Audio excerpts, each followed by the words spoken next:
काळ पाया पडे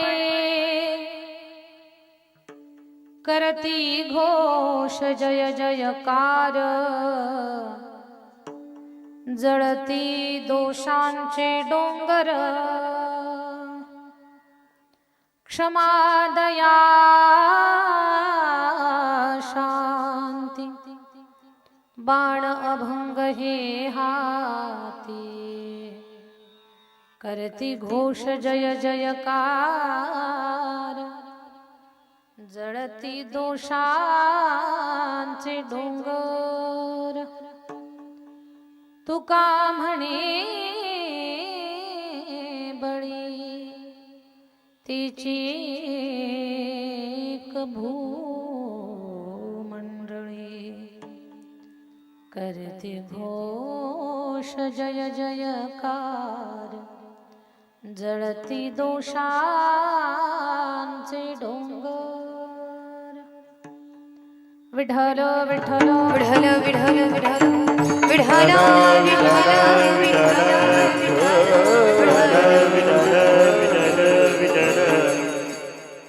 पांडुरंगा करू प्रथम नमन पांडुरंगा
ओम नमो ज्ञानेश्वरा करुणाकरा दयाळा तुमचा अनुग्रह लाधलो पावन झालो चराचरी श्री गुरुचरण सरोज रज निज मन मुकुर सुधारी वर्णव रघुवर विमल जसो जोदायक फलचारी बुद्धिहीन तनु जानिके सुमिरो पवन कुमार बल बुद्धि विद्या देहु मोहि हरहु कलेस विकार जयांचे केले स्मरण होय सकळ विद्येचे अधिकरण तेची वंदो श्री चरण श्री गुरूंचे नमस्कारुणी आता विठ्ठल विठ्ठल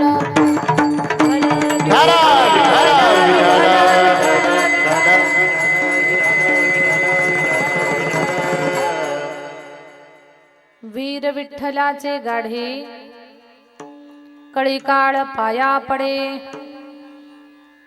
करीती घोष जय जयकार जळती दोषांचे डोंगर।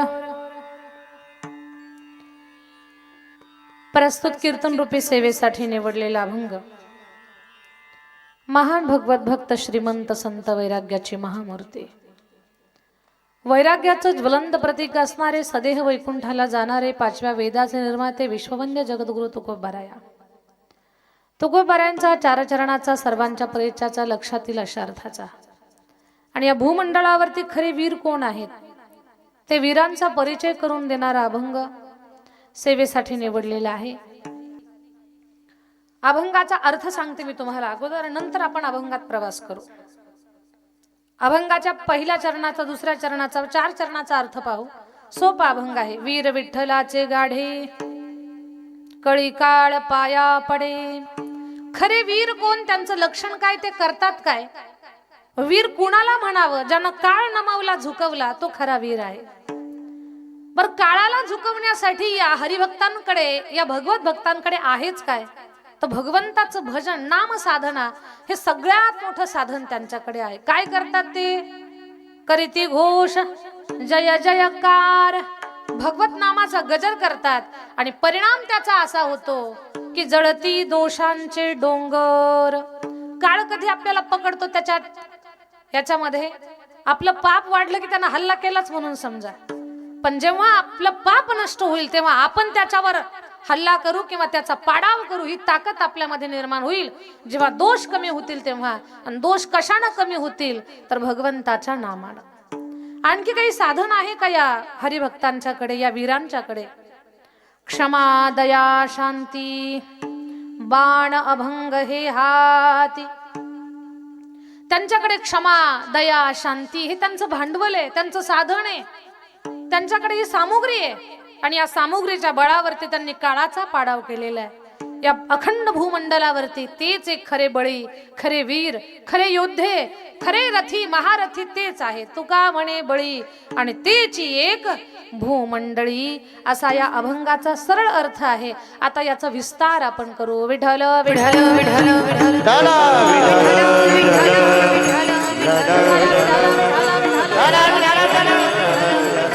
सगळ्यांनी खूप लक्ष देऊन ऐका। अभंगात आपल्याला प्रवेश करायचा आहे, पण त्याच्यासाठी महत्वाचं चिंतन मला तुम्हाला सांगायचं आहे।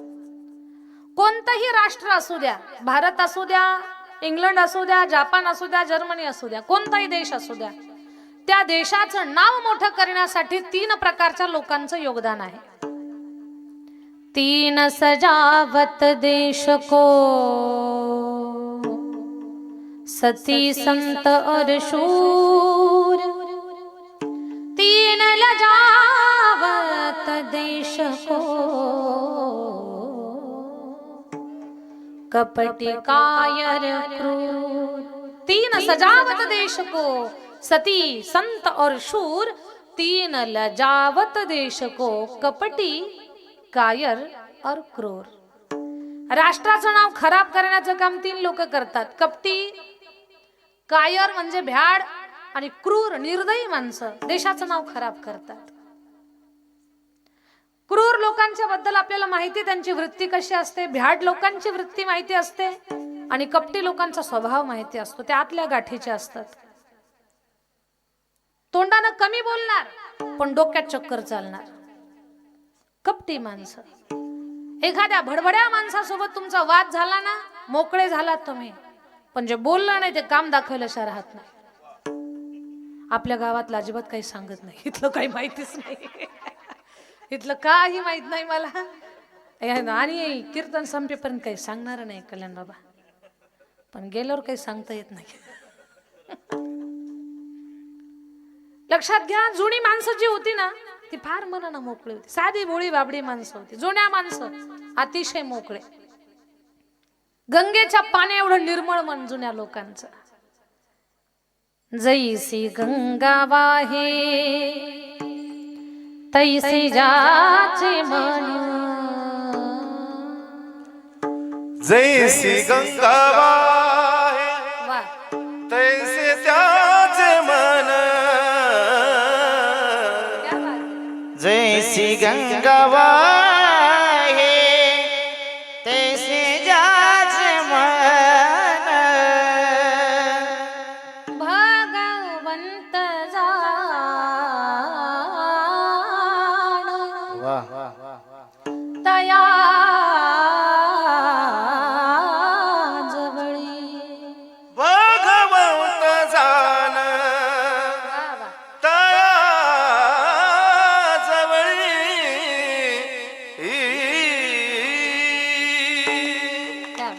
फार सुंदर फार सुंदर जैसी गंगा वाहे तैसे जाते मन वाह वाह गंगा वाहे तैसे जाच मन जैसी गंगा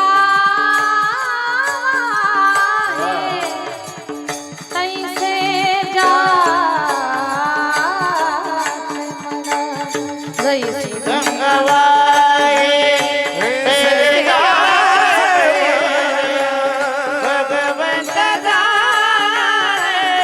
दया जवळी भगवंत भगवंत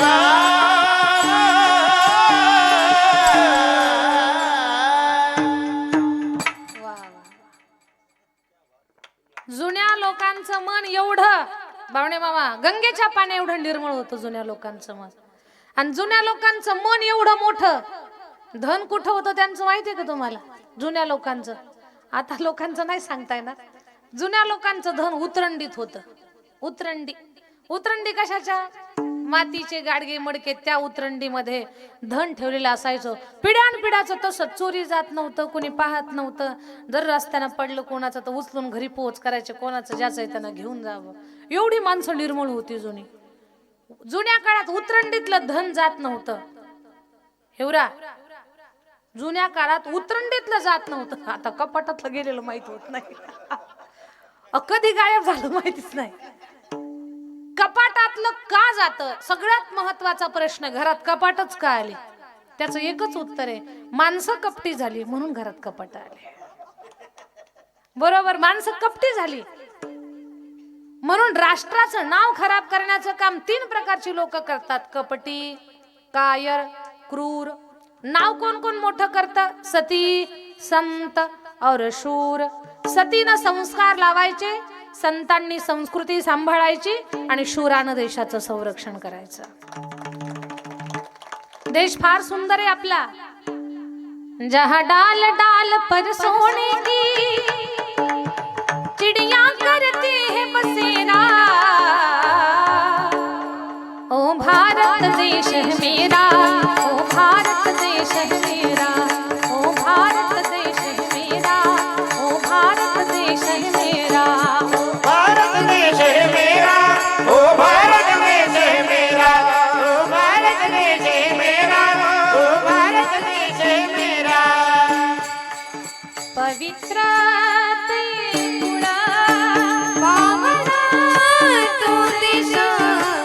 पवित्र कुळ पावन तो देश. पवित्र कुळ पावन तो देश. पवित्र कुळ पावन तो देश. पावन तो देश, पवित्र ते कुळ पावन तो देश. पवित्र ते कुळ पावन तो देश. पवित्र ते कुळ पावन तो देश. तेथे हरीचे दास जन्म घेती. तेथे हरीचे दास जन्म घेती. कर्म धर्म त्यांचा झाला नारायण. कर्म धर्म त्यांचा झाला नारायण. कर्म धर्म त्यांचा झाला नारायण. कर्म धर्म त्यांचा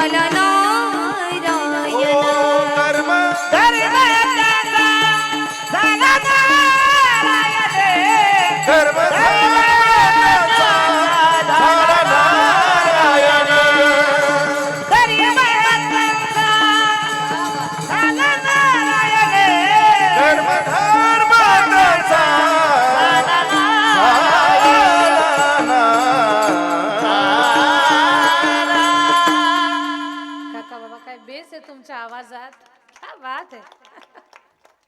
फार सुंदर. ज्यांना गाण्यातलं कळतं ना त्या स्वरानं समाधी लागेल दादा.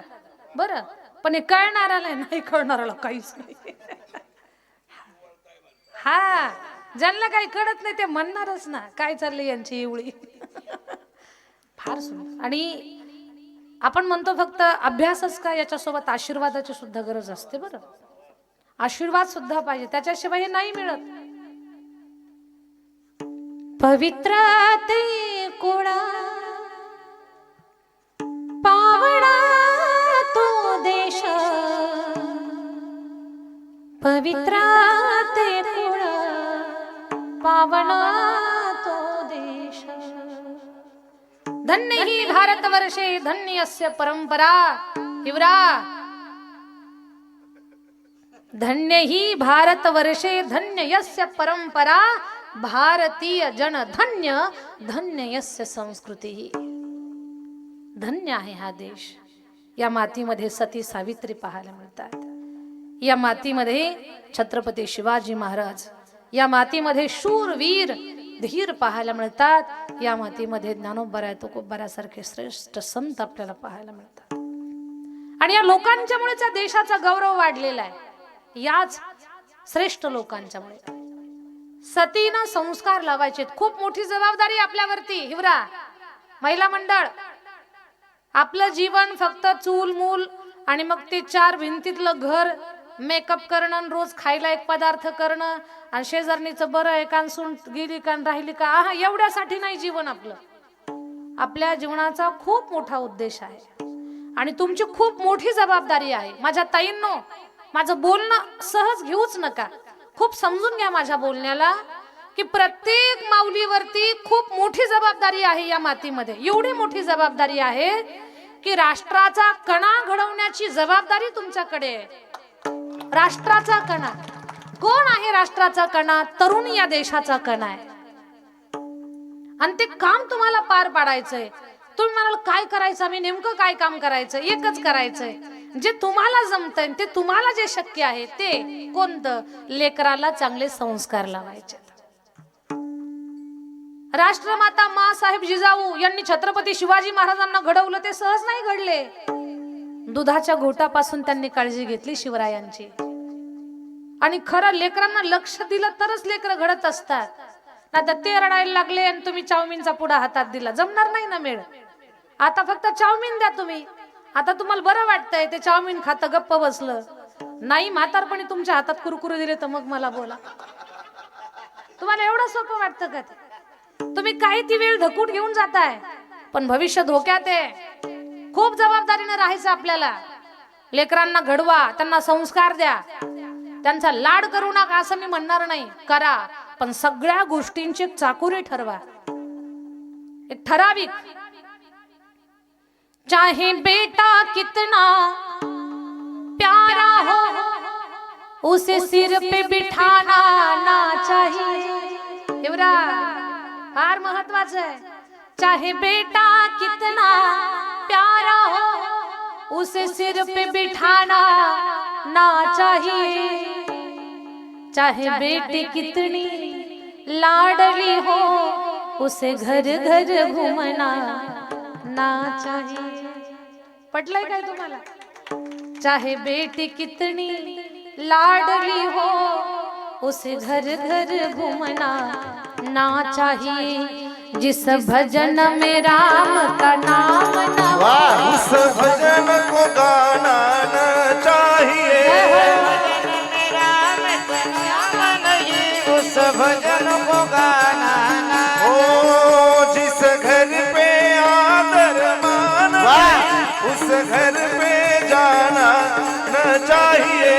घर पर आदर मान नहीं, उस भजन को गाना चाहिए. लेकरं अशीच घडत नसतात, त्यांची काळजी घ्यावी लागते. बोलण्याकडे लक्ष द्या, लेकरांना संस्कार द्या. ताई रोज ऐकतो आम्ही, आता उदाहरण देऊन पटवून देते तुम्हाला. मातीला आकार देत असताना कुंभार दादाची जी जबाबदारी आहे ना, त्याच्यापेक्षा जास्त जबाबदारी लेकरू घडवत असताना आईची. फिरत्या चाका वरती दिशी मातीला आकार, विठ्ठला तू वेडा कुंभार. ऐका, एक कुंभार दादा माती तुडवत होते. चिखल बनवला, चिखल तुडवायला लागले. आता त्या चिखलापासून ते मातीच्या वस्तू बनवणार आहेत. तेवढ्यात बायकोनं विचारलं, ओजी क्या बनाने वाले हो, काय बनवणार आहात? कुंभार दादानं सांगितलं, ग आपली परिस्थिती पाहता आणि सध्याचा काळ पाहता मला असं वाटतंय मी चिलीम बनवावी. मी चिलीम बनवणार. लोक भरपूर चिलीम विकत घेतील, पैसे मिळतील आपल्याला, गाडी बंगला सगळं काही होईल, सुखात जीवन जगू आपण. पण बिचारी माऊली हरिपाठ करणारे होते, रोज कीर्तन ऐकणारे होते. महिला सप्ताहात तिला जे शक्य आहे त्या पद्धतीने ती सहभागी होणारी होती. बरं, सगळ्या माता माऊल्यांच्या सोबत धर्माच्या कामात बाकीचे देत असतील ना 1000, ती म्हणायची माझे 100च घ्या, मी गरीब आहे. अशा विचाराची ती होती, पण धर्माशी जोडलेली होती, धर्म कार्याशी जोडलेली होती. ती म्हटली, का हो, चिलीम बनवणार, लोक विकत घेणार, भरपूर पैसे मिळणार, मान्य आहे मला. पण चिलीम जे विकत घेतील त्या माणसाचं आरोग्य खराब होईल, त्याचा पैसा दवाखान्यात जाईल, त्याचा संसार उद्ध्वस्त होईल, लेकरबाळ रस्त्यावरती येतील आणि त्या पैशासोबत आपल्याला शिव्या शाप आणि तळतळाट सुद्धा लागल. ती मग तो म्हणतो काय करू ग? ती म्हटली, माझं ऐका ना. तो म्हटलं, सांग. मला असं वाटतं उन्हाळ्याचे दिवस आहेत, सगळीच माणसं फ्रीज घेऊ शकत नाहीत, तुम्ही डेरे बनवा. डेरा म्हणजे गरीबाचा फ्रीजच आहे. मग लोक डेरे विकत घेतील, भले जास्त नाही, थोडे पैसे मिळतील, पण त्याच्यासोबत आशीर्वाद मिळेल आणि घरात आलेला पैसा आपल्याला सुख देईल. लक्ष्मी घरात येते, पण ती कशी येते याचा अभ्यास करायचा सगळ्यांनी. ती घुबडावर बसून येते का गरुडावर बसून येते, ती येते कशी, त्याच्यावरती किती राहील आपल्याकडे ते अवलंबून आहे. ती जर घुबडावर बसून आली, उल्लू म्हणतो आपण त्याला, उल्लूवर बसून आली तर ते उल्लू करून आपल्याला निघून जाते. पण ती जर गरुडावर बसून आली तर एकटी येत नाही, नारायणाला सोबत घेऊन येते. लक्ष्मी वल्लभ तया जवळी, जे सत्संगात आहेत त्यांच्या घरी लक्ष्मी येते, पण ती गरुडावर बसून नारायणाच्या सोबत येते. मला सांगा, एकटी पाहुणी आली, किती दिवस राहणार आहे आपल्याकडे? 2 दिवस, 4 दिवस, 8 दिवस, 15 दिवस.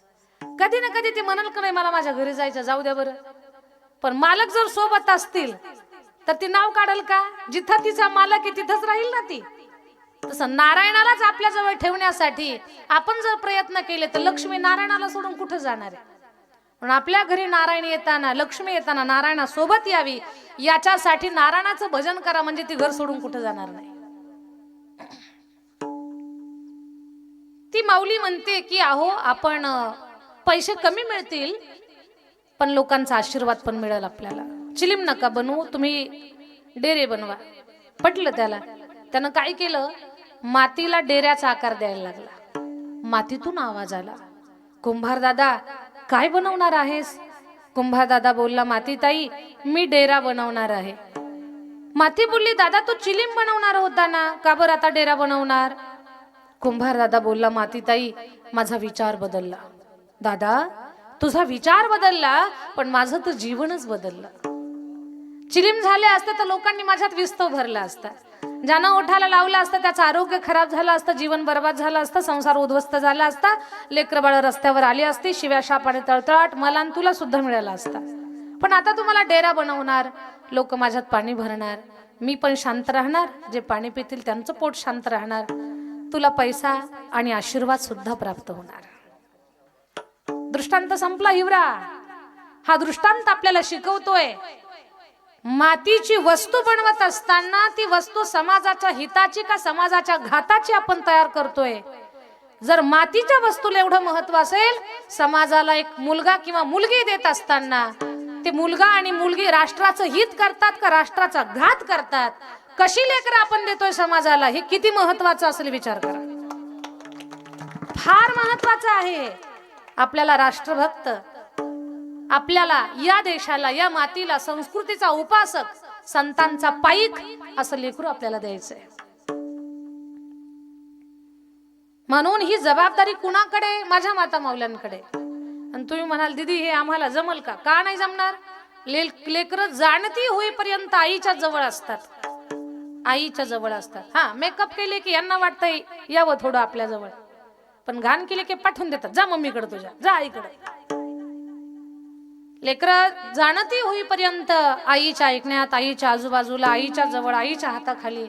मग ती बालपणीच घडतात. एकदा का मोठी झाली ना, त्यांना जेव्हा वाटतं ना आम्हाला जे कळतं ते कोणालाच कळत नाही, मग तुम्ही शिकवायला जायचं नाही, तुम्ही त्यांचा पंडित सुद्धा व्हायचं नाही, कारण तेच मोठे पंडित झालेले असतात तेव्हा.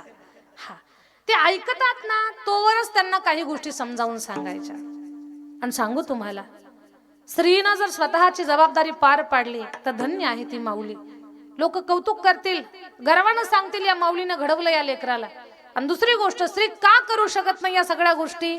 स्त्रीमध्ये प्रचंड मोठी ताकद आहे. एका स्त्रीनं ठरवलं तर त्या स्त्रीनं या मातीला 150 वर्षाची गुलामगिरी संपवणारा क्रांती सूर्य दिला. त्या क्रांती सूर्याचं नाव आहे महाराष्ट्राचे राजे छत्रपती शिवाजी महाराज. एका आईनं ठरवलं ना की मला ही 150 वर्षाची गुलामगिरी संपवायची आहे, स्वराज्य पाहिजे. ही गुलामगिरीत आता राहणं शक्य नाही. जहागिरीचे तुकडे लोकांच्या समोर फेकतात आणि सख्खे भाव पक्के वैरी होत आहेत जहागिरीच्या तुकड्यासाठी. हे सगळं इथंच राहणार आहे, पण या मातीचा इतिहास घाणेरडा होत चाललाय. असा इतिहास बनवायचा की हा इतिहास लोकांसाठी आदर्श ठरला पाहिजे. राष्ट्रमाता माँसाहेब जिजाऊ यांनी लेकरू घडवलं. एकच नाही, 2 छत्रपती घडवले माँसाहेबांनी. काय करू शकत नाही स्त्री? एका स्त्रीमध्ये एवढी ताकद आहे. एका स्त्री शक्तीनं स्वतःला ओळखलं तर महिलांसाठी शिक्षणाची गंगा खुली केली. क्रांतीज्योती सावित्रीबाई फुले यांनी महिलांना साक्षर बनवण्यासाठी लोकांची शेणमाती अंगावर घेतली, लोकांची दगड अंगावर घेतली. पण त्या काळामध्ये जेव्हा महिलांना अभ्यासासाठी, शिक्षणासाठी विरोध होता, त्या काळामध्ये महिला साक्षर व्हाव्यात याच्यासाठी लोकांचा रोष ज्या माऊलीने अंगावर घेतला त्या सावित्रीबाई फुले. त्यांचे उपकार आहेत आज की आम्ही इथं उभं राहून कीर्तन सांगतो. एक स्त्री जेव्हा स्वतःला ओळखते ना तेव्हा ती या मातीमध्ये अद्भुत करत असते. एक महिला शासन चालवत होती मालवा प्रांतामध्ये. महाराष्ट्रात जन्माला आलेली पण मालवा प्रांताची महाराणी बनलेली. कमी काळात कपाळावरचं कुंकू पुसलं, सासऱ्याचं छत्रही मोडलं, होता जावाई आधार तो सुद्धा संपला, काळजाचा तुकडा मातीआड गेला.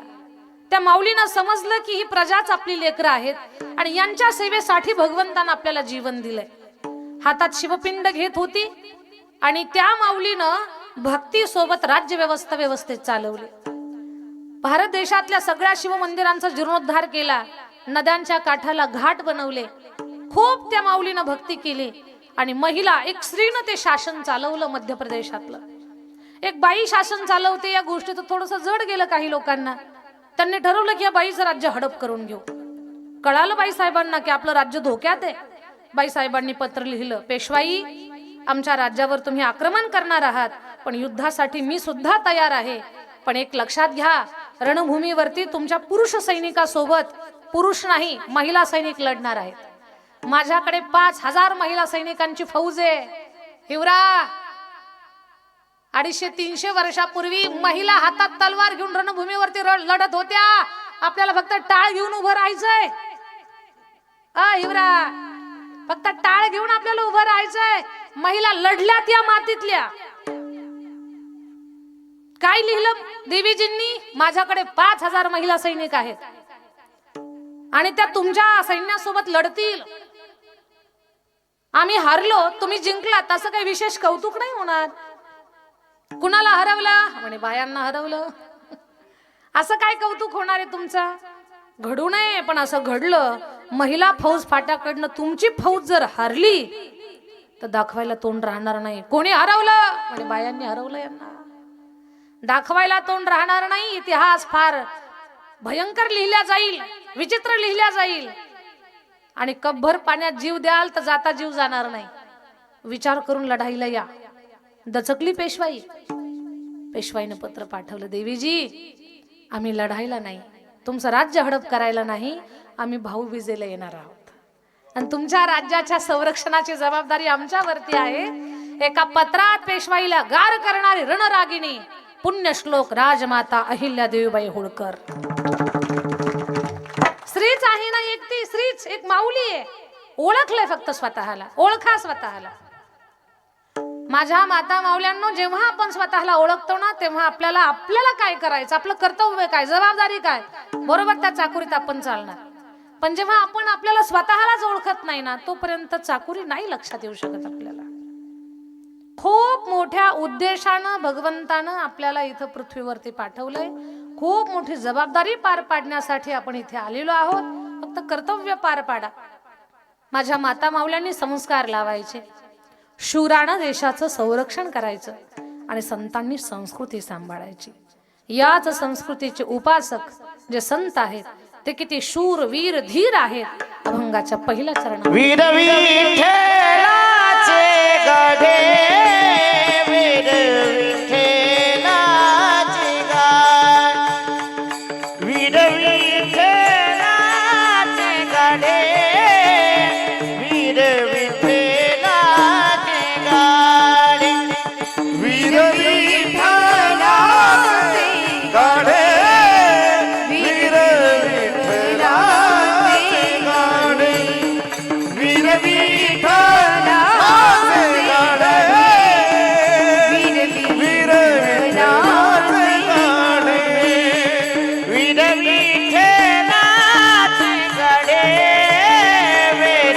विठ्ठलाचे गाढे,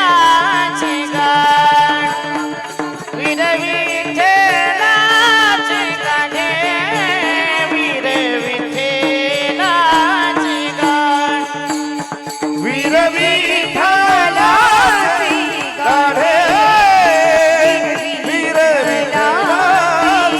गाढे, वीर विठ्ठलाचे गाढे, वीर विठ्ठलाचे गाढे.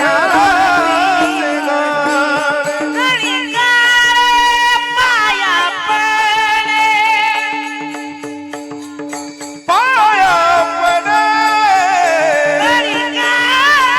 पाया पडे, पाया पडे, पाया पडे, करती घोष जय जयकार, करती घोष जय जयकार, करती घोष जय जयकार, करती घोष जय, करती घोष जय जयकार, करती घोष जय जयकार, करती घोष जय जयकार, करती घोष जय जयकार. वीर विठ्ठलाचे गाढे, कळीकाळ पाया पडे, कळीकाळ पाया पडे, पाया पडे.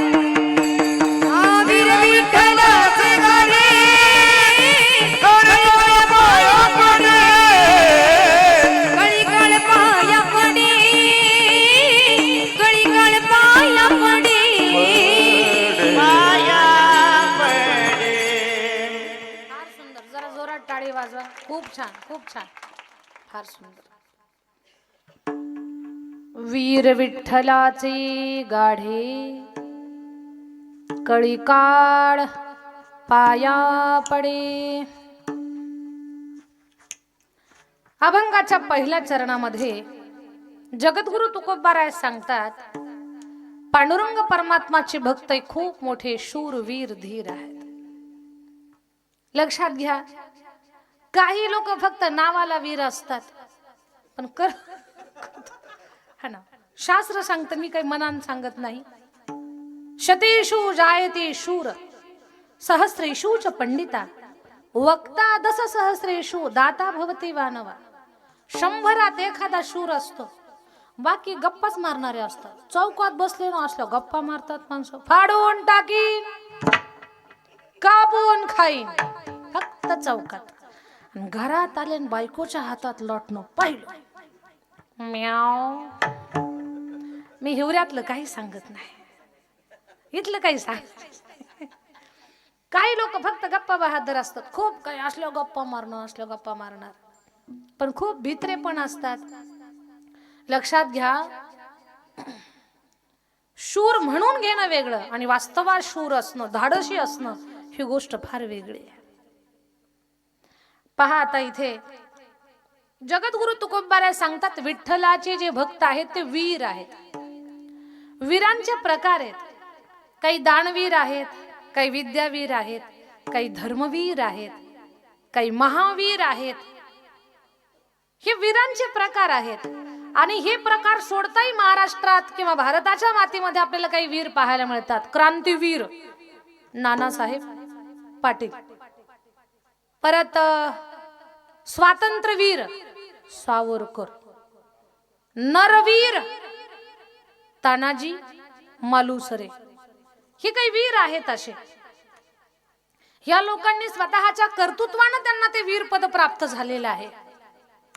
पण वारकरी संप्रदायामध्ये किंवा अध्यात्मामध्ये चिंतन करत असताना असे खूप सारे आपल्याला वीर पाहायला मिळतात. त्याच्यामध्ये दानवीर हा एक प्रकार आहे. दानवीर म्हणजे टोकाचं ज्यानं दान केलं, तसं दान कोणी दातृत्व करू शकत नाही असं दान.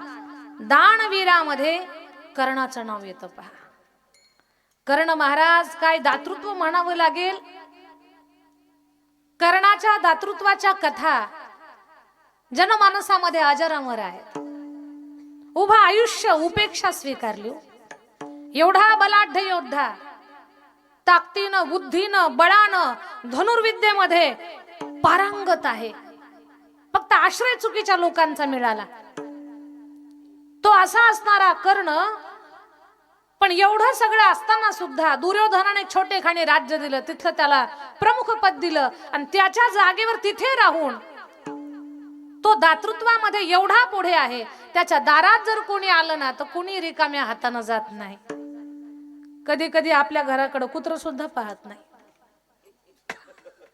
का पाहत नाही आपल्या घराकडे कुत्र? त्याला माहिती आहे क्वालिटी हे काही देणार नाही आपल्याला. कुत्र पाहत नाही. देण्याची दानत लागते, अंतकरण मोठं लागतं, उदारता लागते. पण कर्णाच्या दारात जर कोणी आलं तर कोणीही रिकाम्या हातानं जात नव्हतं. आणि त्याचा एवढा प्रचार झाला, त्या गोष्टीचा एवढा प्रसिद्ध झाला दान करण्याच्या बाबतीमध्ये की कर्ण कुणालाच रिकाम्या हातानं जाऊ देत नाही. म्हणून त्याच्या त्या बलाला, त्याच्या शौर्याला, त्याच्या त्या साहसाला आणखी एका गुणाचा शृंगार लागला, प्राप्त झाला, दातृत्वाचा. युद्ध चाललेलं आहे. अर्जुनाला अनावर झालाय कर्ण. अर्जुन बाण सोडतोय, कर्णाचा थोडासा रथ मागे जातोय. कर्ण बाण सोडतोय, रथ मागे जातोय. भगवान परमात्माच्या लक्षात आलं, अर्जुनाचा रथ मागे जातो, इकडे कर्णाचा जातो. भगवान परमात्माच्या लक्षात आलं, अरे माझ्या अर्जुनाला हा कर्ण आवरणार नाही. तो किती ताकदवान, किती बलवान आणि किती हुशार आहे हे मला माहिती आहे. काय करावं? भगवान परमात्माला तर आपल्याच अर्जुनाला श्रेष्ठ धनुधारी बनवायचंय. त्याच्यासाठी भगवंतानं काय नीती केली? युद्ध चालू असताना अर्जुनाला सांगतात भगवान परमात्मा, अर्जुना बाण सोड. देवा, त्याच्या रथाचा चाक मोडलाय, त्याला रथ व्यवस्थित करू देऊ, मग रथावर बसल, मग लढाई करू. असं आपण तो धोक्यात असताना त्याला बाण मारणं हे चुकीचं आहे ना. हे युद्ध नियमाच्या विरुद्ध आहे. भगवान म्हटले नियम मीच केलेले आहेत आणि मला नियम शिकवू नको. मी तुला सांगतो नियम मोड या वेळेला. आता जर नियम मोडला नाही तर तू मोडल्याशिवाय राहत नाही. अर्जुन म्हटलं असं काही होईल का काय? म्हणजे मी सांगतोय तुला, मी काय सांगितलं होतं तुला? युक्तीच्या 4 गोष्टी सांगाल, तुला माझं ऐकायचं का? तुला मनमानी करायची? अर्जुन शांत बसला, तुझंच ऐकायचं नाही. ऐकावं तर पुढं काय होईल का काय, त्या भीतीनं अर्जुना बाण सोड. बेसाव स्थितीमध्ये अर्जुन बाण सोडतोय. पण कर्ण एवढा तयार होता, एका हातानं रथाचं चाक उचललेलं हिवरा आणि दातानं बाण सोडत होता. काय योद्धा म्हणावा लागेल. 2 दात होते सोन्याचे, त्या दातानं बाण सोडत होता. भगवंताच्या लक्षात आलं किती कपट करावं, पण हा कर्ण जो आहे तो अनावर आहे. देवाना रथातून खाली उडी मारली आणि बटुक रूप धारण केलं, ब्राह्मण वेश धारण केला. आणि तशा स्थितीमध्ये जिथे जीवन मरणाचा प्रश्न चालू आहे, त्या स्थितीमध्ये भगवान परमात्मा बटुक रूप धारण करून दाताना बाण सोडणाऱ्या कर्णाला म्हणतात, कर्णा तुझ्याकडे याचक भिक्षा मागण्यासाठी आलाय, आता मला भिक्षा दे. नाही म्हणावं तर आतापर्यंतची तपश्चर्या पाण्यात जाईल. काय देऊ बटुक देवा? काही नाही म्हणे, ज्या दातानं बाण सोडतात ना ते दातच दे. आपण असतो तर नसते दिले आपण, कारण आपण करणं नाहीच, आपण दिलेच नसते. पण कर्णानं काय केलं, ज्या दातानं बाण सोडत होता ना तोच बाण दातात घातला आणि दात पाडले, देऊन टाकले. आता ते दात दिले की कर्ण मरणार, पण कर्णानं मरण स्वीकारलं पण दातृत्व सोडलं नाही. याला म्हणायचं दानवीर. आता दारात वारकरी आले, जय हरी वा पुढच्या घरी. ही असली पद्धत आहे आपल्या हिवऱ्यातलं नाही. हिवऱ्यातली माणसं खूप छान आहेत. नाही तर पाहतो आपण काही माणसं खरे बाबा एवढी चिकट आहेत ना, एवढी कंजूस, दातृत्व नावाची गोष्टच त्यांच्याकडं नाही. कुठं सप्ताहाला पंगत घालणार नाही. कधी 4 पाहुणे घरात आले तर कधी मन मोकळ्यापणानं त्यांना जेवण करून जा सुद्धा म्हणणार नाही. बरं एवढं म्हणायला काही लागतं का? आता लोक जेवणाचा कंटाळा करतात तरी पण ते म्हणणार सुद्धा नाही. काही एवढे चिकट असतात. अहो काही तर उष्ट्या हातानं कावळा सुद्धा हाणत नाहीत. कावळा पण हाणत नाहीत उष्ट्या हातानं. एवढी विचित्र माणसं आहेत. दान करण्यासाठी, अन्नदान करण्यासाठी अंतःकरण मोठं लागतं, दातृत्व लागतं. एक उदाहरण तुम्हाला सगळ्यांना माहिती आहे पहा. एका गावात ना एक महादेवाचं मंदिर होतं टेकडीवरती, आणि त्या टेकडीच्या खाली 20-25 गावं. श्रावण महिन्यातला सोमवारी एवढी गर्दी व्हायची तिथं. नेमकं इलेक्शन तोंडावर आलेलं होतं आणि लोकांची एवढी गर्दी 20-25 लाख लोक टेकडीवर असायची सोमवारच्या दिवशी. आता इलेक्शनचे दिवस तोंडावर आलेले. त्या भागात एक लीडर होता. त्या लीडरनं विचार केला, राजकीय माणसानं म्हणे इलेक्शन तोंडावर तिकीट मिळालंय आपल्याला, आणि आता आपले जाहिरात तर प्रचार तर चालू झालेला आहे, पण या टेकडीवर जर एखाद्या सोमवारी दर्शनाला गेलो ना तर आपोआप बऱ्याच लोकात आपला प्रचार होईल. जाऊ म्हणे दर्शनाला. ते गेलं दर्शनाला. आता पण जाताना ते सरळ गेलं नाही, त्यांना अगोदर पुढं पत्र पाठवलं की अमुक अमुक दिवशी अमुक वेळेला या वेळेत आम्ही इकडे येणार आहोत. अमुक अमुक हे राजनीतिकार, हे राजकीय व्यक्तिमत्व येणार, त्यांच्या स्वागताला तयार राहा. तिथल्या मंदिराच्या ट्रस्टीला पत्र पाठवलं पुजाऱ्याला. पुजाऱ्यानं आता एवढा मोठा पुढारी आपल्या मंदिरावर येणार म्हणून पुजाऱ्याने म्हटलं जाऊ द्या 5-25 हजार रुपये थोडा खर्च करू. आताही इलेक्शनला उभं राहणार आहे, हे आताच आपल्याला सुद्धा सापडणार आहे. एकदा का निवडून आलं की काही देत नाही आपल्याला. हा पण हे आहे ना आता सध्या प्रचाराच्या नादात, याला आता आपण गाठू. मला बाकीच काही माहित नाही, मी आपलं बोलते. आता याला आपण गाठू. आपण मंदिराला थोडा खर्च करू आणि मंदिराला खर्च केल्यानंतर मग आपलाही खर्च निघाल आणि बिचारा मंदिर पण खुश होईल, देईल आपल्याला काहीतरी. लोकांच्या मध्ये चांगली चर्चा होईल, त्याचंही कल्याण होईल आणि आपलंही कल्याण होईल असं वाटलं पुजाऱ्याला. पुजाऱ्यानं कुठं मंदिराचा दगड सटकला तो बसव, कुठं झाडं जळाली ती झाडं लाव, रंगरंगोटी कर, व्यवस्थित एकदम चकमक मंदिर केलं. एवढं सुंदर बसायला वगैरे पाण्याची व्यवस्था केली, पानपोई वगैरे. 20-25 हजार रुपये त्यानं खर्च केला. पुढारी आला, सगळीकडं गाजा वाजा, पुढाऱ्याला यायला रस्ता वगैरे सरळ मंदिरात, एकट्यालाच मंदिरात जायला तिथं व्यवस्था. तो गेला आतमध्ये, सगळ्या लोकांमध्ये चर्चा चालू झाली. त्या पुढाऱ्याला वाटलं आपली बऱ्यापैकी जाहिरात झाली, आता काही खूप चांगलं झालं. त्या मंदिरात गेलं, महादेवाच्या पाया पडलं आणि त्यानं खिशातून ₹1.25 काढला आणि शिवलिंगावर ठेवला आणि ते आलं बाहेर. खूपच चिकट होतं ते. आणि मग ते बाहेर आल्यानंतर सगळी माणसं पुढाऱ्याच्या मागं, त्या आग्या मावळाच्या माशासारखी तिकडं मागं लागलेली, आणि पुजाऱ्याने टुनकन उडी मारली, मंदिरात गेलं. सगळं बेल काढलं, पानफुल काढलं, फुलं काढली, रुपयाशिवाय त्याला दुसरं काही सापडलंच नाही. ₹1.25. पुजारी म्हटला 25 हजार घातले मी मातीत आणि ₹1.25. लेकरा बाळाच्या तोंडातले पैसे काढून मंदिराला लावले. पण पुजारी म्हटला मी पण पुजारी, ₹1.25चा 1.25 लाख कसे वसूल करायचे मला चांगलं जमतंय म्हटलं. पुढारी गेला रेस्ट हाऊसला आणि मग त्यानं सगळ्यात माणसं जमा केली. मोठ्या उंच टेकडीवर जागेवर गेला आणि त्यानं अशी जाहिरात केली, ऐका मंडळी, आपल्या प्रभागातले अमुक अमुक राजनेता आत्ताच महादेवाच्या मंदिरात दर्शन घेऊन आलेले आहेत. भगवान शंकराची त्यांच्यावर खूप विशेष कृपा झालेली आहे आणि आता ते येणाऱ्या काळात निवडणुकीसाठी उभे आहेत. पण त्यांनी अशी एक अद्भुत गोष्ट भगवान शंकराला अर्पण केली, माझ्यासारखा गरीब माणूस ती वस्तू सांभाळण्यास योग्य नाही. ज्याला वाटतंय राजा त्या पुढाऱ्यानं ठेवलेली वस्तू, त्या राजानं ठेवलेली वस्तू पाहिजे त्यांना वार बोला. पहिला म्हटला एवढ्या मोठ्या राजाची वस्तू काहीतरी अद्भुत अलौकिक असणार. तो म्हटला 25,000 वस्तू आपल्याला द्या. 1.25 रुपयाची किंमत 25,000वर गेली. 25,000. बर. दुसरा म्हटला 50 वस्तू मलाच द्या. तिसऱ्यानं मारली चुडी. तो म्हटला 75 वस्तू आपल्यालाच द्या.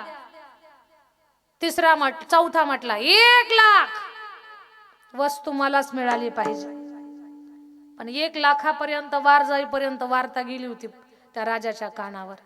तो राजा म्हटला हा 1.25 रुपया जर पब्लिकच्या हातात पडला तर आपल्याला काही वोट पडणार नाही, मतदान पडणार नाही.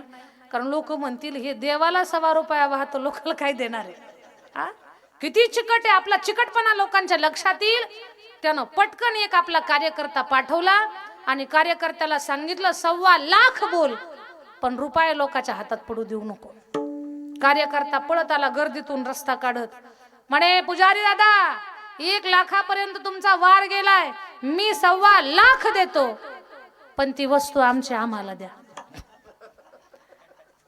1.25 रुपये दिले आणि 1.25 रुपया वापस घेतला. तेव्हापासून हिवऱ्यात एक मंत्र चालू झाला. कोणता? झाकली मूठ 1.25. चिकटपणा किती महागात पडला. माणसानं भगवंतानं जे आपल्याला दिलं ना, तर त्यानुसार माणसाची दानत असावी, दातृत्व असावं. उगीच नको तिथं कंजूसपणा करण्यात काही अर्थ नाही. देवानं भरपूर दिले आपल्याला, फक्त आपलं कधी कधी मन मोठं होत नाही. आणि लक्षात घ्या, भगवंताच्या कार्यात तुम्ही मोकळ्या मनानं द्या. या गादीवर उभं राहून सांगते मी तुम्हाला, आपण जे दान दिलंय ते भगवान परमात्मानं, म्हणजे त्याला कळतं ना की कुणाचं मन काय, देव आपल्या कार्यात कुणी कुणी दिलं. आपण यांना खूप दिलंय, पण कुणी कुणी धर्माच्या कार्यामध्ये आपल्या जवळचं धन खर्च केलं. अशा लोकांना भगवान देतो. भगवान जब देता है तो छप्पर फाड़ के देता है. ही म्हण आपल्या बाबतीत खरी व्हावी याच्यासाठी धर्माच्या कार्यात सदा तत्पर राहा. कोणी म्हणाले कीर्तनकारांचं कामच असतं सांगणं, धर्माच्या कार्यात द्या. आम्ही सांगतो, पण या महाराष्ट्राच्या मातीचा राजा दुसरे छत्रपती धर्मवीर संभाजी महाराज यांनी धर्मासाठी धन काय स्वतःचं शरीर अर्पण केलं, पण धर्मांतर केलं नाही.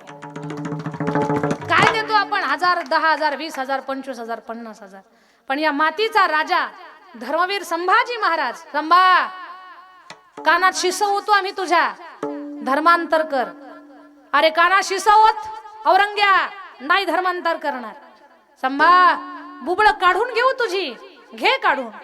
सळया घातल्या, बुबळ काढली, तदार तलवारीनं जीभ कापली, काना शिस ओतलं, अंगाची साल काढली, मासाचे लगदे काढले, मिठाचं पाणी टाकलं अंगावरती, नख काढून घेतली चिमट्यानं. काय जीव बोलला असेल राजाचा, मरण यातना दिल्या, पण आपल्या छत्रपती संभाजी महाराजांनी धर्मांतर केलं नाही. म्हणून आज इतिहास गातोय. देश धर्म पर मिटने वाला शेर शिवा का छावा था, महापराक्रमी परम प्रतापी, एक ही शंभू राजा था. देश धर्म पर मिटने वाला शेर शिवा का छावा था, महापराक्रमी परम प्रतापी, एक ही शंभू राजा था. राजा शरण गेला असता तर जगला असता. काय का असना छोटे खाणे राज्य त्यानं उपभोगलं असतं, राज्य व्यवस्था चालवली असती, पण नाही. राजाने विचार केला, माझ्या अंगात शिवरायांचं रक्त आहे, छत्रपती शिवाजी महाराजांच्या आत्म्याला शांती लाभावी आणि त्यांना वाटावं की या मातीला मी योग्य पुत्र दिला. आज प्राण गमावले तरी चालतील, पण धर्मांतर करायचं नाही. वडिलाची मान टोप उंच ठेवला. छत्रपती शिवाजी महाराज महाराष्ट्रातल्या माणसाचा बाप आहेत, ते आपला पिता आहेत शिवाजी महाराज. म्हणून शिवरायांनी या मातीसाठी, धर्मवीर संभाजी महाराजांनी या मातीसाठी स्वतःचं समर्पण केले. आपण कुठं 1,000, 2,000 दान धर्म करतो, त्यानं कधी असं हे उद्यायचं नाही, असं ग नकोय. फक्त धर्म कार्यात कंजूसपणा नकोय आपलं. असं तुम्हाला कोणीच म्हणणार नाही काही सगळा संसार उगाळून द्या, नाही नाही, कोणीच नाही म्हणणार तुम्हाला. तुम्हाला जे शक्य आहे ना द्या, पण आपल्या धर्म कार्याला, धर्माच्या कामाला जिवंत ठेवा.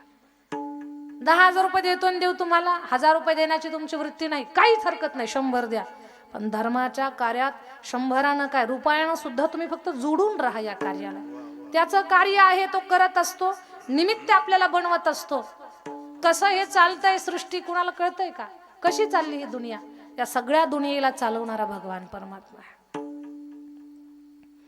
म्हणून समाजामध्ये आपल्याला कंजूस माणसं पाहायला मिळतात, पण दानवीर या यादीमध्ये कर्णाचं जे नाव आहे ते अजर अमर झालेलं आहे. कारण प्रसंग तसे आहेत, मरण स्वीकारलं पण दातृत्व सोडलं नाही, त्याला म्हणतात दानवीर कर्ण.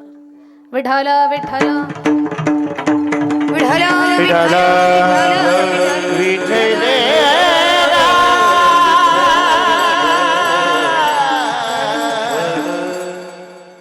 धर्म नाही सोडला. शंभू राजाचं आत्ताच मी नाव सांगितलं तुम्हाला. पण धर्मवीर कुणाला म्हणावं? ज्यांनी स्वतःच्या जीवनामध्ये धर्मासाठी खूप हाल अपेक्षा सहन केल्या, पण धर्म नाही सोडला. शब्दाला नाही बदलले, दिलेला शब्द पूर्ण केला. धर्मवीर पहा, लक्षात घ्या, धर्माची 10 लक्षणं आहेत. धृती क्षमा शमोस्तेयम शौचमिंद्रिय निग्रहम धीर्विद्या सत्यम क्रोधो दशकम धर्मलक्षणम. ही धर्माची 10 लक्षणं आहेत. त्यातलं एक जरी लक्षण आपण सांभाळलं तर धर्मवीर हे पद आपल्याला प्राप्त होईल.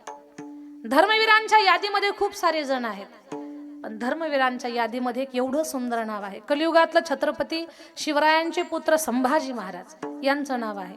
आणि खूप जुन्या युगातलं काळातलं एक नाव सत्यवादी राजा हरिश्चंद्र.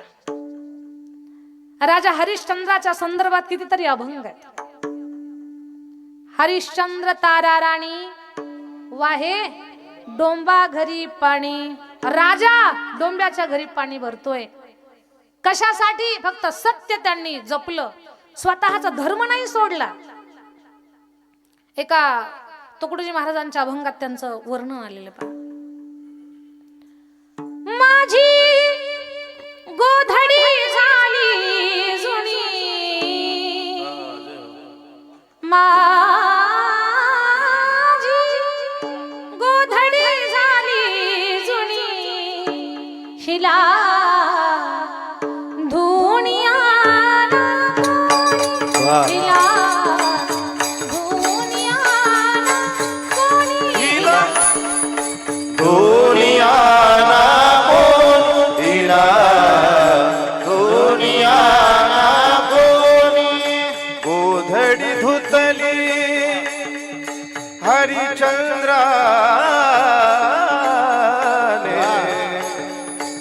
तारामतीने चिलया बाळाने. हिला मळवू नका हो कोणी, हिला माझी गोधडी झाली जुनी, माझी गोधडी झाली जुनी, गोधडी झाली जुनी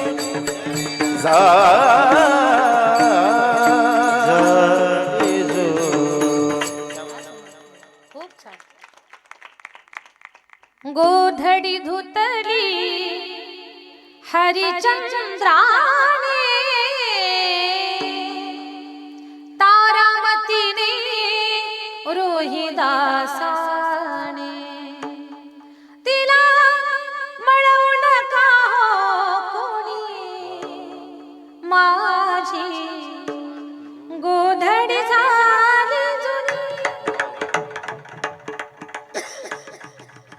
राजा हरिश्चंद्राचं नाव अभंगात संतांनी गायलं का? सत्य नाही सोडलं. जो सत्य धर्म आहे, धर्माचे 4 पाय आहेत पहा. तप, पवित्रता, दया आणि सत्य हे धर्माचे 4 पाय आहेत.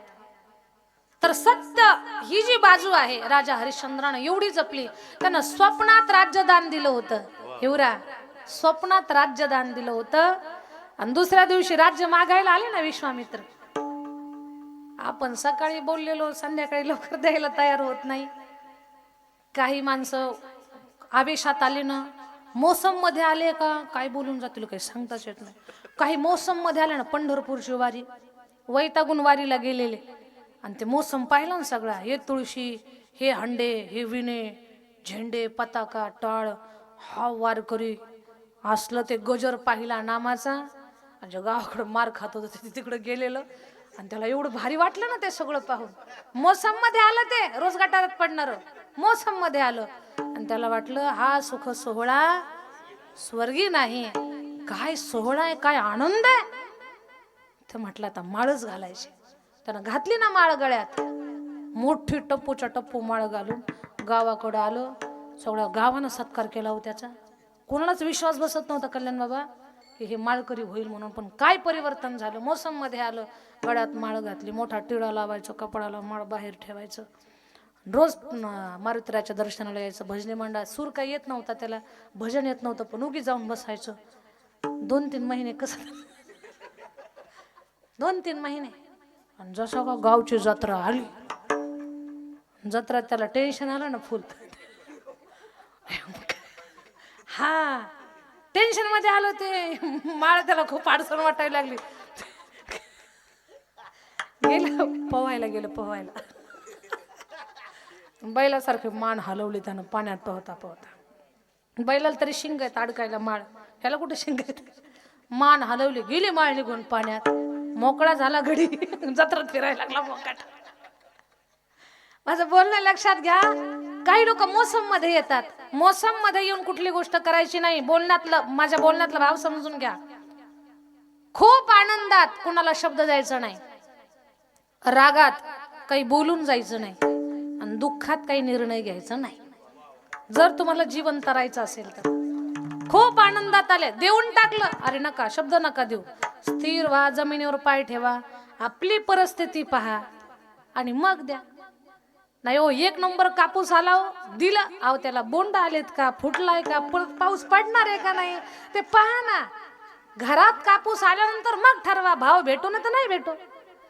पण ते पाते पाहूनच, पानं पाहूनच हे झालं ना, ते हवेत गेलं. तसं करायचं नाही.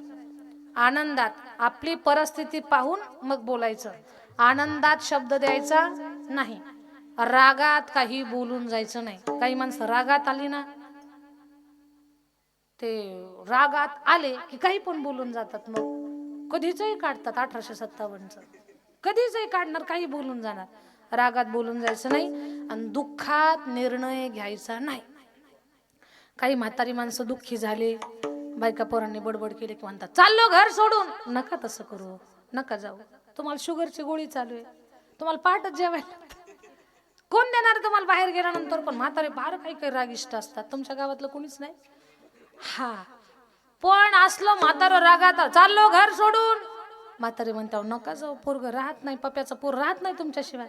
चाललो घर सोडून. अहो बकऱ्या कोण सोडणार आहे, पाहून घे तू, चाललो घर सोडून. मडकेत चाललो घर सोडून. म्हातारीनं पण कपड्याचं गाठोडं बांधलं, फेकलं दार, जा.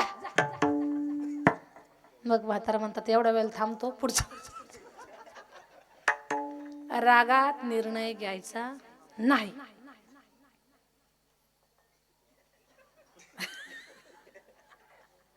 बोलणं समजून घ्या. आणि हे जे बोलणं कुणाला कुठेही जाल त्याला मॅच होईल, त्यांना समजून घ्यायचं आपलं. हे असं आपल्या जीवनात पण घडलेलं आहे. तर लक्षात घ्या, मला सांगायचं एवढंच आहे की दान दिलं स्वप्नात. आपण मोसम मध्ये येऊन बोलतोय, पण स्वप्नात दिलं काय. राजा हरिश्चंद्र स्वप्नात दिलेलं दान राजा हरिश्चंद्रानं वास्तवात जेव्हा विश्वामित्र समोर उभे राहिले ना, महाराज तुम्हीच आले होते का स्वप्नात. म्हणे हो राजा, तू मला स्वप्नात दान दिलं, आता राज्य दे मला. देऊन टाकलं महाराज. म्हणाले दिले दान, पण वरनं दक्षिणा पाहिजे, त्याच्याशिवाय दान पूर्ण होणार नाही. दक्षिणा दे. शिपायांना सांगितलं काय असतील मंत्री वगैरे विश्वासू, जा म्हणे तिजोरीतून धन घेऊन या. थांबवलं विश्वामित्रांनी. राजा, अरे राज्य मला दान दिलं, याचा अर्थ हे राज्य वैभव, ही श्रीमंती, ती तिजोरी सगळं आता माझं झालंय, माझंच मला देतोस काय. चुकलं महाराज. पण महाराज एक गोष्ट तुम्हाला मान्य आहे का. कोणती. म्हणे मी दान दिलंय पण देणारा अजून स्वतंत्र आहे. हा मान्य. मग मला काही अवधी द्या, मी बाहेरून राज्य सोडून बाहेर जातो आणि मग तुमच्या दक्षिणेची व्यवस्था करतो. पत्नी तारा राणी, बाळ रोहिदास यांना घेऊन लगेच गेला गेला कोण कामाला लावणार आहे? राजा हरिश्चंद्रानं स्वतः सहित लेकरू आणि पत्नीला स्वतः 3 जण काशीच्या बाजारात स्वतःच्या विक्रीसाठी उभे राहिले. काय कर्माची गती आहे? हिवरा जो राजा राज्य चालवतोय, धर्मात्मा राजा आहे, त्याची कीर्ती स्वर्गामध्ये देवता गातात. असा राजा, अशी त्याची परीक्षा चालू झाली की तो स्वतःला काशीच्या बाजारात त्यानं उभं केलं. माणसं विकायला आहेत, त्याचं एक शास्त्र आहे. वाळलेल्या गवताला ज्यानं डोक्याला गुंडाळलं, वाळलेलं गवत डोक्याला गुंडाळून 3 जण उभे आहेत. अख्ख्या उन्हात दिवसभर उभे आहेत की कुणीतरी आम्हाला विकत घ्यावं आणि त्याचं मिळणारं धन महाराजांना दक्षिणा म्हणून देऊ. सत्यवादी राजा हरिश्चंद्र, त्याची पत्नी अतिशय सुंदर ताराराणी.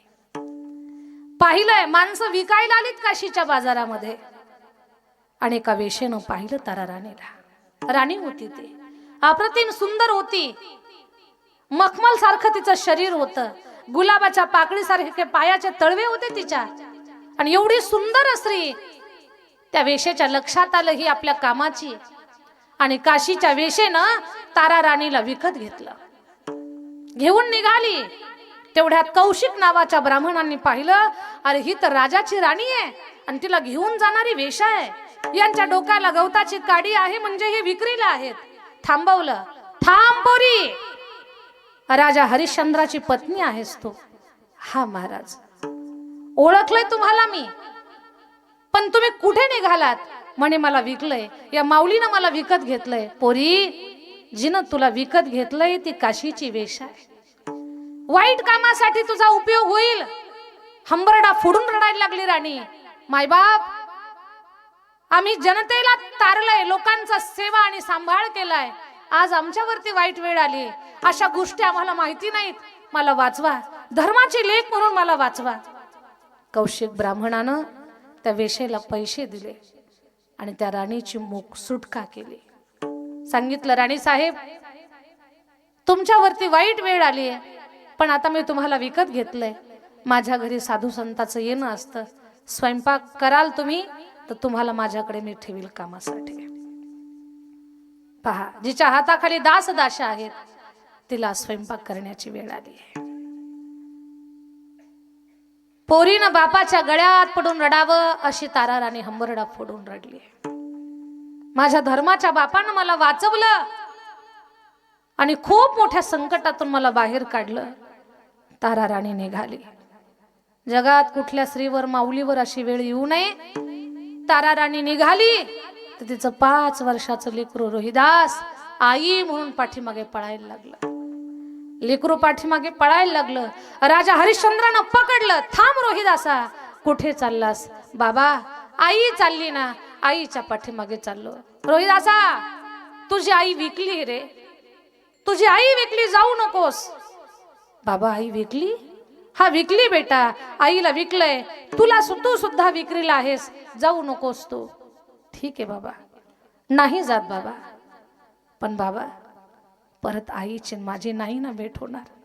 एकदा जातो, आईचं दर्शन घेऊन येतो बाबा, एकदा मला जाऊ द्या. काय प्रसंग आहे. रोहिदास पळत आले, आईच्या चरणाला मिठी मारली, पायावरती डोकं टेकवलं, पोटाला मिठी मारून लेकरू रडतंय, माय रडते. आणि त्या माय लेकराचं रडणं पाहून पाहणारा सगळा काशीतला समाज ढसाढसा रडायला लागला. त्या कौशिक ब्राह्मणाला विनंती केली उभे असलेल्या लोकांनी, महाराज, माई लेकराची नका हो ताटातूट करू. लेकरू लहान आहे, ते 5 वर्षाचं बाळबोध लेकरू, आई विना कसं राहील? नका हो, त्यांची ताटातूट करू नका. त्या लेकराला पण विकत घ्या, आईच्या पदराखाली छत्रछायेखाली राहील ते. त्या माऊलीच्या आशेने भरलेले डोळे पाहिले. तिचे अश्रू खूप काही बोलत होते ताराराणीचे. तिला वाटत होतं की या ब्राह्मण देवानं माझं लेकरू सुद्धा विकत घ्यावं. दया आली आणि रोहिदासाला सुद्धा विकत घेतलं. रोहिदास, ताराराणी त्या ब्राह्मणाच्या घरी काम करतात. रोहिदासाला फुलं आणण्याची सेवा लावली. आणि इकडे स्मशानाचा जो आहे चांडाळ, त्याच्या इथे राजा हरिश्चंद्राला स्मशानात काम मिळालं. प्रेत जळण्याचं. आणि त्या राजाला प्रेत जळालं तरच त्याला जेवायला मिळत होतं. एवढी वाईट अवस्था. तारा राणी स्वयंपाक करते. जिच्या हाताखाली दासदाशा आहे, जिला सूर्याचं सुद्धा किरण तिच्या अंगावरती सहज पडत नाही, तिला चुलीजवळ बसून स्वयंपाक करण्याची वेळ आली आहे. तिचं लेकरू फुलं आणण्यासाठी जात आहे रोहिदास. एक दिवस रोहिदास फुलं आणायला गेले आणि तिकडं सर्पानं दंश केला. सर्पानं फणा काढला रोहिदासाच्या पायाला, सर्पानं दंश केला. रोहिदास ओरडला, आई! सगळे मित्र पळत आले. रोहिदासा काय झालं? रोहिदास म्हणतात, मित्रांनो, मला सर्पानं चावा घेतलाय, आता जगत नाही मी. एकच करा, माझ्या आईला निरोप द्या की तिचं लेकरू रोहिदास आता जगात राहिलं नाही. माझी माय रडल, कारण तिचा एकुलता एक पुत्र मी रोहिदास, मी आता मरतोय. माझी माय रडायला लागली ना मित्रांनो, तर तिच्याच पदरानं तिचे डोळे पुसा. एवढा उपकार माझ्यावर करा. आणि रोहिदासानं डोळे झाकले. लहान लहान मुलं पळत गेले. राणी साहेब, तुमचा रोहिदास मरण पावला. रोहिदास मरण पावला. मळलेले पिठानं भरलेले हात त्या माऊलीनं आपल्या पदराला पुसत पळत गेली. रोहिदासा, रोहिदासा, रोहिदासा, रोहिदासा, रोहिदासा. अंधारात त्या फुलांच्या बगीचात लेकराला चाचपत होती. ती कुठे असेल माझं लेकरू? सर्पदंशानं लेकरू हिरवगार पडलेलं होतं, डोळे हिरवे पडलेले होते. आणि चलताना त्या अंधारात तिच्या पायाला लेकरू लागलं. लेकराला उचललं, हृदयाला लावलं, टाहू फोडून रडायला लागली. स्वतःच्या कर्माला बोलते की काय मी कुठल्या जन्माचं पाप फेडते. रोहिदासाच्या तोंडावरून हात फिरवते. बाळा, एकदा मला आई म्हण. पण आई म्हणण्यासाठी त्या लेकराच्या शरीरात प्राण नव्हते. त्या रोहिदासाला पाहून माय रडते. रोहिदासा, अरे सेवकांच्या अंगा खांद्यावर वाढणारा तू, किती तुझे लाड, किती तुझं कोड कौतुक, आणि इथे तुझ्यावर फुलं आणण्याची वेळ आली, तुला सर्पदंश झाला लेकरा. रडू लागली माय. उचललं लेकराला. पण आता मेलेल्या त्या शरीराला, त्या प्रेताला कपडा लागतो गुंडाळण्यासाठी. काय वाईट अवस्था आली. एकुलत्या एक लेकराला गुंडाळण्यासाठी तारा राणीकडे कपडा नाहीये, वस्त्र नाहीये. माऊल्यांनो, त्या माऊलीनं अर्धी साडी फाडली आणि लेकरू त्या साडीत गुंडाळला. स्मशानात गेली मध्यरात्रीला. जीव घाबरलेला, गोंधळलेला. लेकरू मरण पावलं याचं भयंकर दुःख तिच्या अंतःकरणामध्ये. लाकडं विकत घेण्यासाठी तिच्याकडे पैसे नाहीयेत. जळालेले प्रेत, अर्धवट जळलेली लाकडं त्या स्मशानात पडलेली तिनं गोळा केली. हो, की ज्या लाकडावर दुसऱ्याची प्रेत जळालेली होती, ती लाकडं तिनं जमा केली, चिता पेटवली. पकडलं लेकरू हातामध्ये. अग्नीमध्ये द्यायचे तिला ते लेकरू. तेवढ्यात सप सप सप सप चालत भयंकर एक खकराळ विक्राळ रूप असलेला एक पुरुष आला. खबरदार! लट लट लट कापायला लागली तारा राणी. मायबाप सरकार, मी एक आई आहे. मी राजा हरिश्चंद्राची पत्नी आहे तारा राणी. हे माझं लेकरू आहे रोहिदास, सर्पदंशानं मरण पावलंय. परमिशन घेतल्याशिवाय आत येऊ नये. पण माझ्याकडे काहीच व्यवस्था नाही, ना पैसे नाही, ना जाळण्यासाठी लाकडं नाही. हात जोडते तुम्हाला, पाया पडते तुमच्या. माझ्या लेकराला चितेत टाकण्याची परवानगी मला द्या. माझ्या ताई दादांनो, राजा हरिश्चंद्र हे बोलणं ऐकतोय. त्या हरिश्चंद्राच्या मनाला काय वाटलं असेल? हरिश्चंद्राला सांगायचं होतं, तारा राणी मीच राजा हरिश्चंद्र. तेवढ्यात वीज चमकली आणि त्या विजेच्या प्रकाशात दोघांनी एकमेकाला ओळखलं. हातातलं प्रेत टाकलं, आपला पती ओळखला. आपलाच पती समोर आहे. महाराज म्हणून पाय धरायला लागली तारा राणी, तर दोन हात मागे सरकला राजा हरिश्चंद्र. थांब तारा राणी, थांब तारा, मी चांडाळाचा सेवक आहे. माझ्या पाया पडशील तर तुला स्नान करावं लागेल. रोज प्रेत जाळण्याचं काम करतोय मी तारा राणी, नको पडू माझ्या पाया. पतिदेव पतिदेव पण म्हणू नको, चंडाळाचा सेवक आहे मी विकलोय स्वतःला. तुमचा काही दोष नसताना तुमच्यावर सुद्धा वाईट वेळ आली. रडू लागला राजा हरिश्चंद्र. रडणारी तारा राणी म्हणते, स्वामी जे काही घडलं त्याला मला तुम्हाला दोष नाही द्यायचा. तुमच्या प्रत्येक प्रसंगात तुमच्या सोबत राहणं हा माझा धर्म आहे. आज माझ्या लेकराला जाळण्यासाठी लाकडं नाही, स्मशानात येण्याची परवानगी नाही, इथपर्यंत आले. एकच विनंती आहे, आपल्या लेकराला शेवटची मूठ माती देण्यासाठी मला परवानगी द्या. माफ कर तारा राणी, माफ कर. तुला सांगू तारा, जेव्हा प्रेत जळतं ना तेव्हा मला वाटीभर खिचडी मिळते आणि अर्धा गज कपडा मालकाला मिळतो ग. मला खिचडी नाही दिली तरी चालेल तारा राणी, माझ्या लेकरासाठी हा बाप आज उपवाशी राहील ग, पण मालकाला कपडा द्यावाच लागेल आपल्याला. कपडा दिल्याशिवाय तुला प्रेत जाळता येणार नाही. कोण म्हणतंय? बाप बोलतोय, बाप. एवढ्या भयंकर परीक्षा हरिश्चंद्र आणि तारा राणी दोघांनी दिल्या. राजा हरिश्चंद्रा, एवढी परीक्षा, एवढं दुःख, एवढं संकट, एवढी परीक्षा आहे का आपल्या जीवनात? नाहीये. आपल्या कुणाच्याच जीवनात एवढी परीक्षा नाही. पण भयंकर भयंकर अशी परीक्षा विश्वामित्र ऋषींनी राजा हरिश्चंद्राची घेतली. जेव्हा लेकरू चितेमध्ये टाकलं, दोघेही रडत होते, तिथे विश्वामित्र प्रगट झाले आणि राजा हरिश्चंद्राला सांगितलं, राजा जिंकलास तू, परीक्षा घेतली आम्ही तुझी. सगळं राज्य वापस दिलं, लेकरू वापस मिळालं, सगळं वैभव मिळालं, पण राजाच्या सत्यव्रत धारण करण्यानं त्याचं नाव इतिहासात, पुराणात, धर्मग्रंथात अजर अमर झालं. याला म्हणतात धर्मवीर. उपवाशी राहिला, प्रचंड प्रचंड दुःख त्यानं सहन केलं, पण सत्य हा धर्म त्यानं सोडला नाही. हे वीरांचे प्रकार आहेत. दानवीर, धर्मवीर, विद्यावीर, दयावीर, महावीर, ह्या सगळ्या वीरांच्या मध्ये जे विशेष गुण आहेत ते संतांच्या मध्ये आहेत. म्हणून वीर विठ्ठलाचे गाढे कडी काळ पाया पडे. काळही त्यांच्या पाया पडतोय. काळ देहासी आला काळ देहासी आला काळ देहासी आला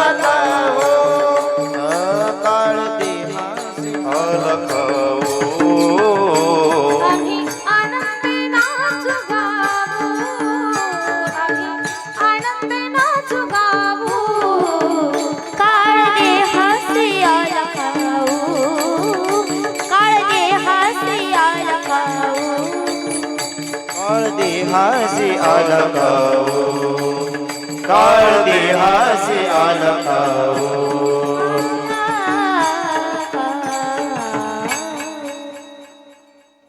काळ देहासी आला खाऊ, आम्ही आनंदे नाचू गाऊ. काळावर ज्यांनी विजय मिळवला, काळाचा बाप ज्यांनी राबवला, काळाची भीती त्यांना नाही, काळालाच त्यांची भीती आहे, असा ज्यांनी भक्तीचा डामडोल डोलारा स्वतःच्या जीवनामध्ये उभा केला, असे वीर वीर विठ्ठलाचे गाढे कडी काळ पाया पडे. काय करतात बरं हे?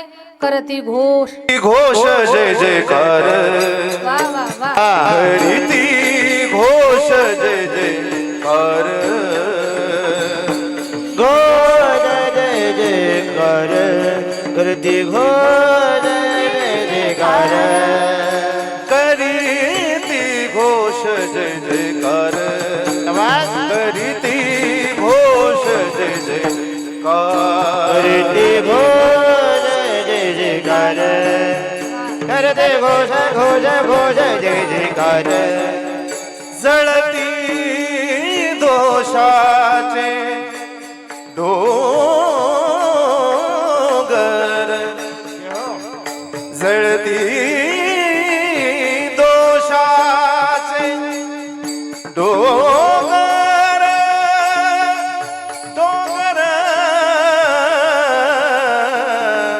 डोंगर जळती दोषाचे डोंगर करती जय जयकार हरी हरी कीर्ती घोष जय जय जयकार जळती दोषात डोंगर जळती दोषाचे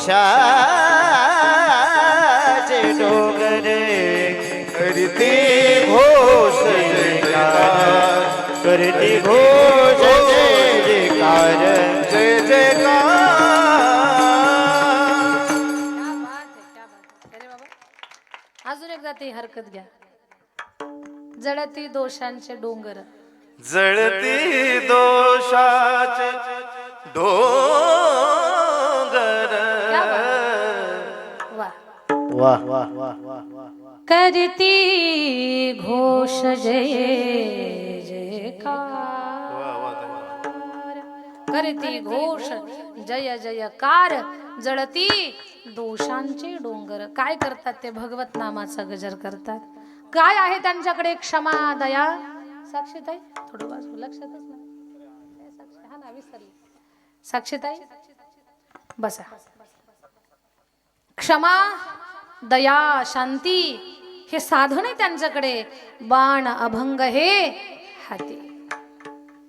आणि शेवटी तुका म्हणे बडी तुका म्हणे बडी तुका म्हणे बाई तुका म्हणे तुका म्हणे बाई तुका म्हणे बाई तुका म्हणे बाई तुका म्हणे बाई तेची का भूमंडळी तेची का भूमंडळी भूमंडळी करती घोषा जय जयकार करती घोषा जय जयकार करती का भूमंडळी तेथे का भूमंडळी करती घोषा जय जयकार करती घोषा जय जयकार गणती दोषाचे डोंगर आ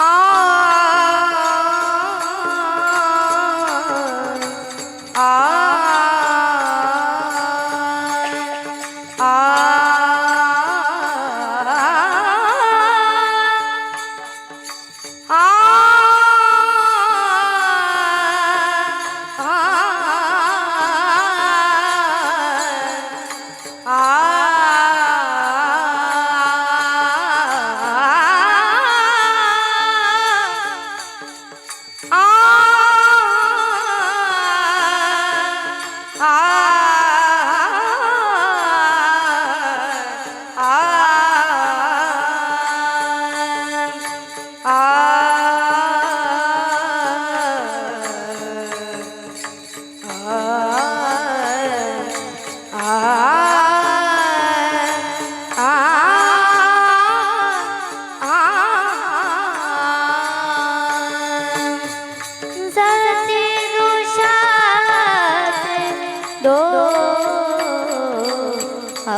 Ni da ga ma ga da ba ga ba ni da ba ga ba da ni da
तो का म्हणे बळी त्याची एक भूमंडळी. असो, आपल्या सगळ्यांचं भलं व्हावं, कल्याण व्हावं. हे धर्मकार्य असंच तुमच्या सगळ्यांच्या हातनं अखंड घडत राहावं. सगळ्यांच्या सहकार्यातून चांगल्या पद्धतीने खूप भव्य सप्ताह आपल्या गावात घडावा. असाच दिवसेंदिवस या कार्यामध्ये वृद्धी होत राहावी. मंदिर तुमचं फार सुंदर आहे, माणसंही खूप चांगली आहेत आणि विशेष महिलांचा पुढाकार आहे. पुन्हा एकदा ज्या दातृत्व करणाऱ्या माता वर्ग, टाळ घेणाऱ्या महिला वर्ग, विनेकरी महिला आहेत, सगळं नियोजन महिलांचं आहे. तो पुरुषांचं सहकार्य आहे. तर महिलांच्या या सुंदर उपक्रमासाठी पुन्हा एकदा कौतुकास्पद टाळी. आणि आजच्या कीर्तनाचं सौजन्य ज्यांनी स्वीकारलं, पत्रिका दे.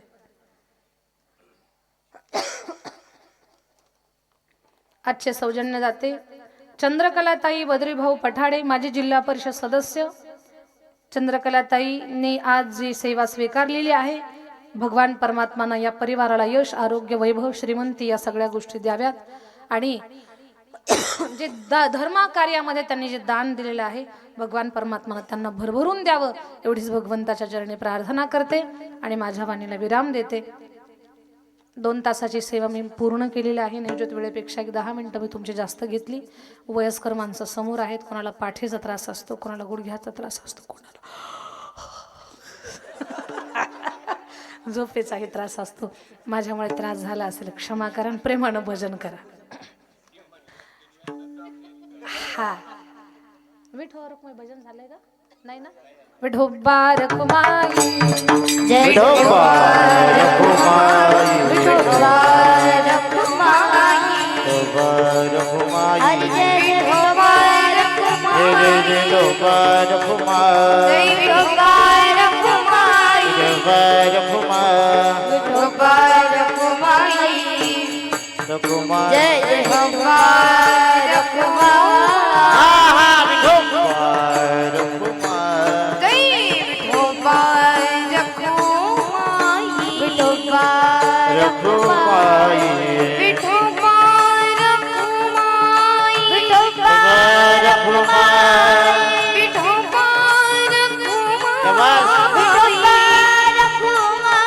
विठोबा रखुमाई, विठोबा रखुमाई, विठोबा रखुमाई, विठोबा रखुमाई, हरि जय जय विठोबा रखुमाई, जय विठोबा रखुमाई, विठोबा रखुमाई, विठोबा रखुमाई, जय विठोबा रखुमाई, विठोबा रखुमाई, हरि जय जय विठोबा रखुमाई, विठोबा रखुमाई, विठोबा रखुमाई, विठोबा रखुमाई, विठोबा रखुमाई, विठोबा रखुमाई, विठोबा रखुमाई, विठोबा रखुमाई, विठोबा रखुमाई, विठोबा रखुमाई, विठोबा रखुमाई,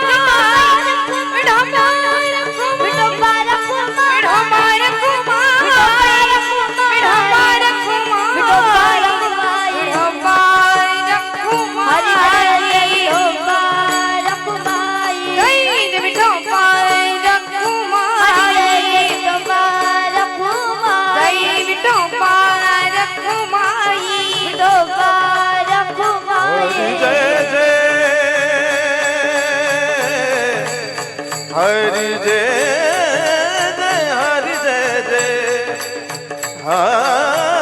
रखुमारी हरि जय जय हरि जय जय विठोबा रखुमाई विठोबा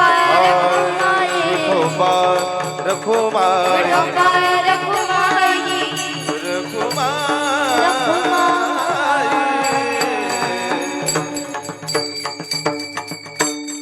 खरे बाबा किती सुंदर जागा घेता तुम्ही, खूप सुंदर हरकत आहे. ऐकत राहावं बरं, फार सुंदर, फार गोड. असो, माझ्या वाणीला मी इथंच विराम देते.